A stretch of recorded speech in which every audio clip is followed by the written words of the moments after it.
Ukraine के राष्ट्रपति Volodymyr Zelensky ने दावा किया है कि यूक्रेन ने रूसी शहर सुदुजा पर कब्जा कर लिया है। यूक्रेनी सेना रूस में 35 किलोमीटर अंदर तक घुस चुकी है। ज़ेलेंस्की ने वीडियो संदेश में कहा कि सुदुजा में अब यूक्रेनी मिलिट्री कमांडेंट का सेंटर खुल चुका है। उन्होंने कहा कि यूक्रेनी सेना ने बीते 10 दिनों में रूस के 82 गांवों पर कब्जा कर लिया है। सुदुजा यूक्रेनी सीमा से लगभग 10 किलोमीटर दूरी पर है। इसकी आबादी करीब 5000 है। यहाँ रूस का एक गैस पाइपलाइन स्टेशन है, जिसकी मदद से वह यूरोपीय देशों को गैस सप्लाई करता है।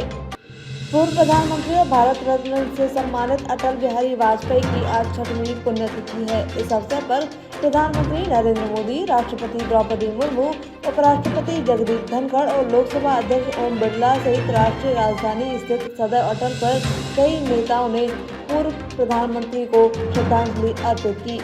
इस अवसर पर रक्षा मंत्री राजनाथ सिंह और भारतीय जनता पार्टी के राष्ट्रीय अध्यक्ष जेपी नड्डा ने भी वाजपेयी को पुष्पांजलि अर्पित की। कई केंद्रीय मंत्री, सत्तारूढ़ राष्ट्रीय जनतांत्रिक गठबंधन के घटक दलों के नेता भी इस दौरान मौजूद रहे।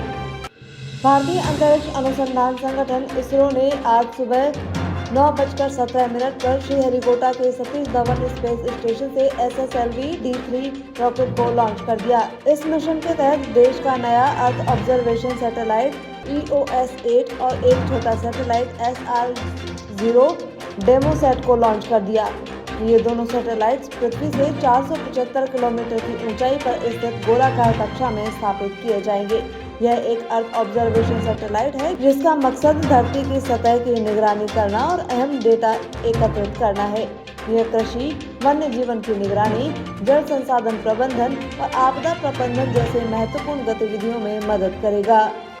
केंद्रीय निर्वाचन आयोग आज जम्मू कश्मीर, हरियाणा और महाराष्ट्र विधानसभा चुनावों की तारीखों का ऐलान कर सकता है। आयोग ने आज दोपहर करीब 3 बजे प्रेस कॉन्फ्रेंस बुलाई है। जम्मू कश्मीर में अनुच्छेद 370 हटने के बाद पहली बार विधानसभा चुनाव होने वाले हैं। सुप्रीम कोर्ट ने यहाँ 30 सितंबर तक चुनाव करवाने का निर्देश दिया है। इधर हरियाणा विधानसभा का कार्यकाल 3 नवंबर और महाराष्ट्र विधानसभा का कार्यकाल 26 नवंबर को खत्म हो रहा है। झारखंड विधानसभा का कार्यकाल भी 5 जनवरी 2025 को खत्म होगा, लेकिन चुनाव आयोग ने किसी राज्य का नाम नहीं बताया है। लिहाजा किन राज्यों में चुनाव की तारीखों का ऐलान होगा, यह अभी स्पष्ट नहीं हो सका है। स्वतंत्रता दिवस के समारोह के दौरान प्रधानमंत्री नरेंद्र मोदी ने लाल किले से दिए अपने संबोधन में धर्मनिरपेक्ष नागरिक संहिता की वकालत करने के एक दिन बाद राज्यसभा सांसद कपिल सिब्बल ने आरोप लगाया है कि पिछले 10 साल में भाजपा न तो धर्मनिरपेक्ष रही है और न ही नागरिक। सोशल मीडिया पर एक पोस्ट में सिब्बल ने लिखा कि सेक्युलर और सिविल कंट्री समय की मांग है। मेरा विचार समय की मांग एक धर्मनिरपेक्ष और नागरिक देश। पिछले 10 साल में भाजपा न तो धर्मनिरपेक्ष रही है और न ही नागरिक।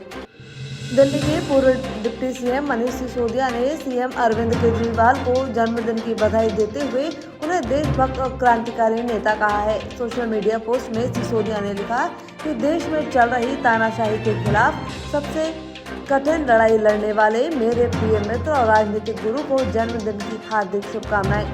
सिसोदिया ने खुद को केजरीवाल का सिपाही बताया और कहा कि उन्होंने तानाशाह के सामने घुटने टेकने की बजाय जेल जाना चुना।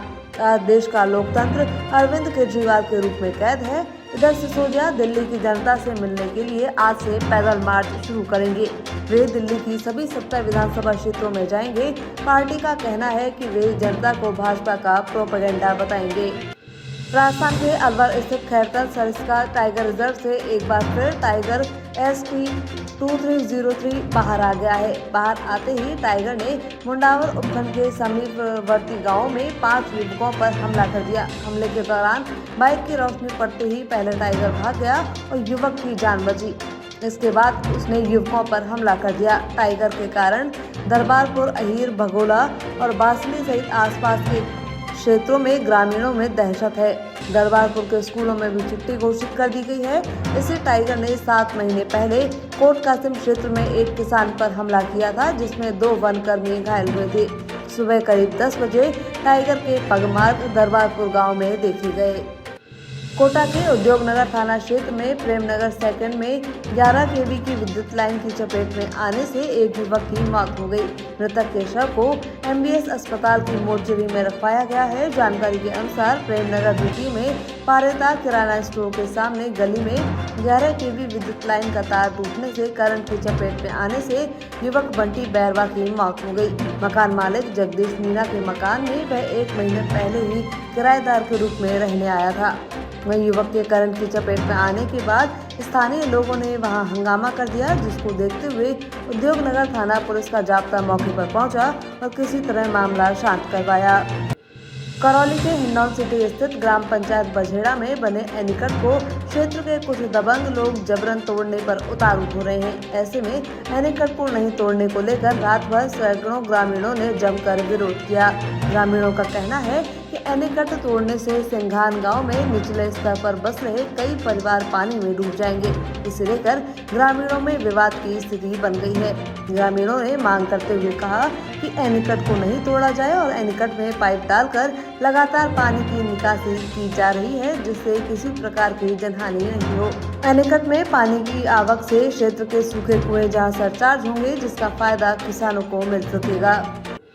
टोंक जिले के पुराने टोंक एसएचओ उदयवीर सिंह ने पुराने टोंक में खाना बनाने वाले लांगरी की अकस्मात मृत्यु होने पर एक मुहिम चलाकर लांगरी के परिवार के लिए आर्थिक मदद के लिए पुराने टोंक स्टाफ और भाजपा और समाज सेवियों के सहयोग से करीब 3.5 लाख रुपए की मदद की है। मृतक लांगरी के घर में कमाने वाला अन्य कोई व्यक्ति नहीं था। उसकी पत्नी दिव्यांग है और 3 छोटे छोटे बच्चे हैं। इस सामाजिक सरोकार की पुलिस विभाग में ही नहीं बल्कि सभी जगह सराहना हो रही है।